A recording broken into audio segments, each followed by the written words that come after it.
I guess there's no point beating around the bush, so I'm just gonna get straight to it. There's a dead body in my basement. No, I'm not kidding. It's the god honest truth.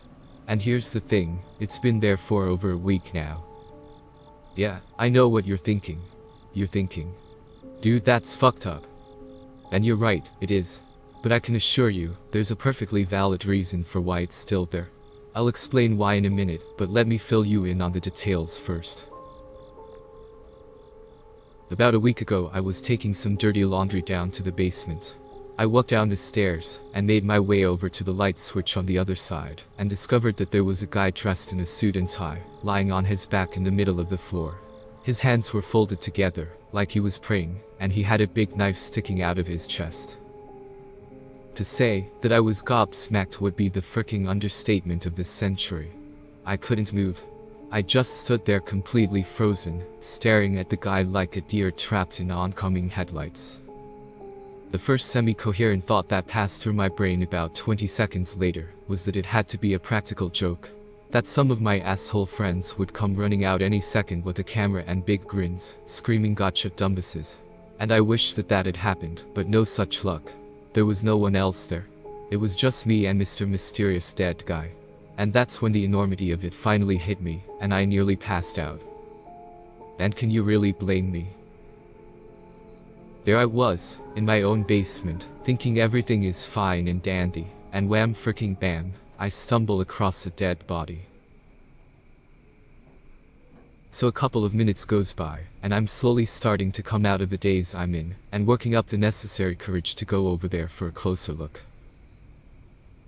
But as I approach the guy, I have second thoughts, so I stop, turn around and grab a hammer from the tool shop behind the staircase. Don't ask me why, but that's what I did. Then I go back to the body. And that's when I see that his eyes are open, and my heart skips a beat. It's creepy enough having a dead body in your basement, but it's even creepier having a dead body with its eyes open.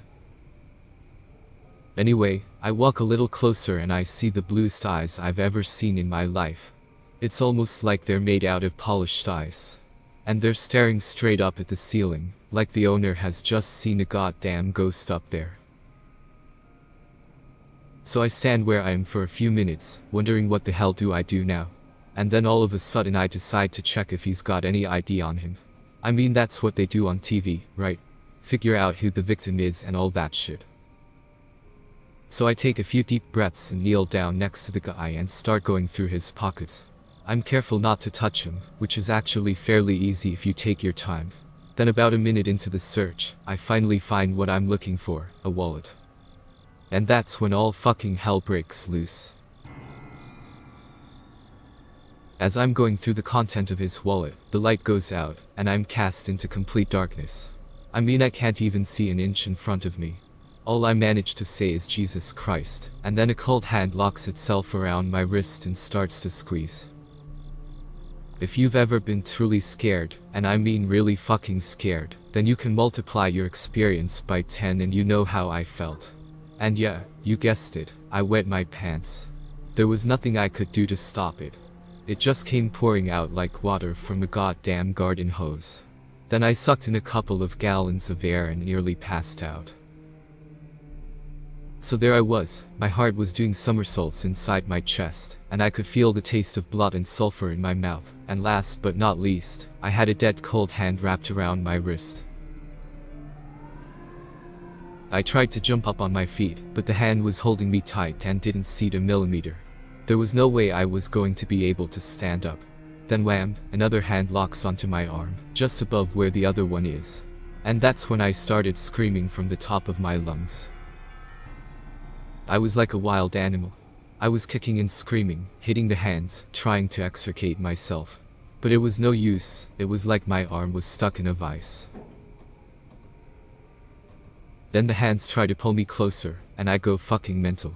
I throw myself backwards, and kick the guy repeatedly, trying desperately to break free. I throw my arm behind me hoping to find something I can grab onto, and that's when my hand bumps into the hammer.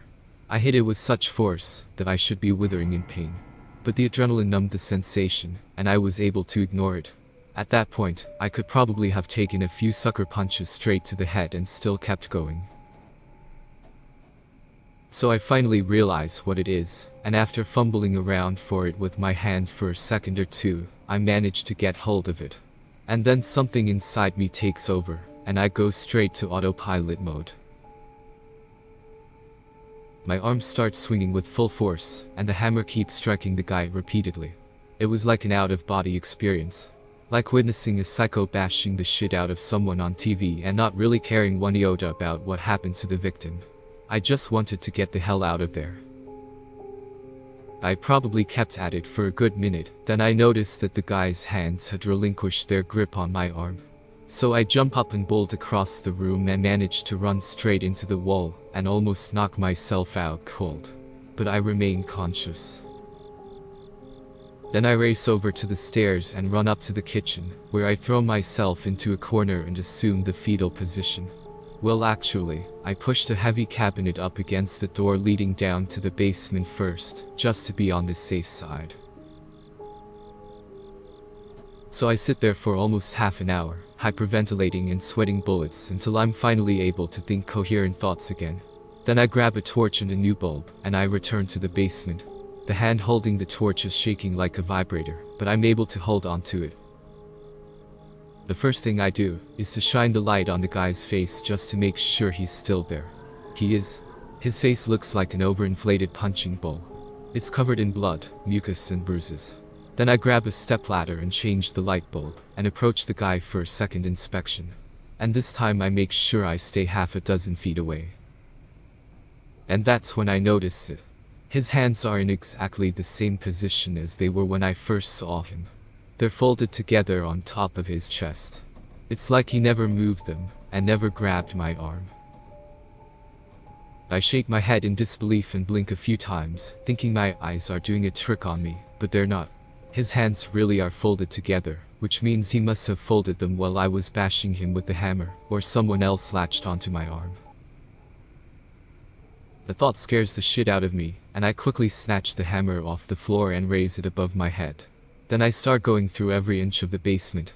I make sure to take my time, and I do a thorough search. But the basement is empty. It's just the two of us down there. So I go back upstairs again, and that's when I realize what a terrible predicament I have managed to get myself into. If I call the cops, they'll automatically assume that I killed the guy, and I'll get locked up for life. And if there's one place I don't want to go to, it's the penitentiary, or as the folks around these parts jokingly refer to it, the penitentiary. Guys like me, is only 5 feet 10 and weighs in just shy of 150 pounds, generally don't have a good time in places like that if you get my drift. And that's when I realize I have to get rid of the body. That's the only way, and that's where I'm at now.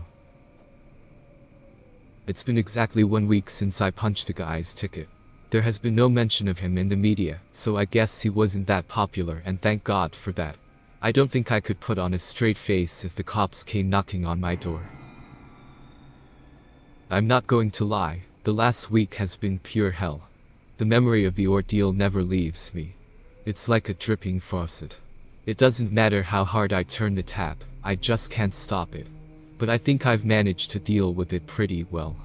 I don't think I've given anyone a reason to suspect that I've recently bashed someone to death with a carpenter's hammer. I've also reached a decision as to how I'm going to solve this problem, although it's not something I'm looking forward to. But hey, beggars can't be choosers, right? I've been down to the local hardware store and acquired 2 new handsaws, some heavy-duty bin liners, duct tape and a hazmat suit. Items that will come in handy for what I've got planned. It will probably take me all night, but I don't think I'll run into any major problems. All I can say is thank God that it is winter, and that the temperatures are in the low 20s. Everything should be frozen solid by now, so there won't be that much of a mess to clean up afterwards. I've also done a few online searches, and I've got a good idea of how to dispose of the various evidence. But that's not something I'm going to share with you.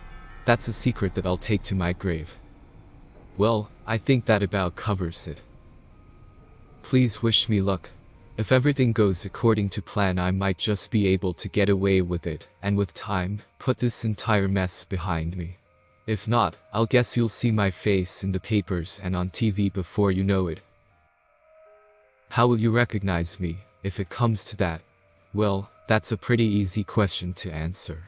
I'll be the little white guy looking straight into the camera, protesting my innocence.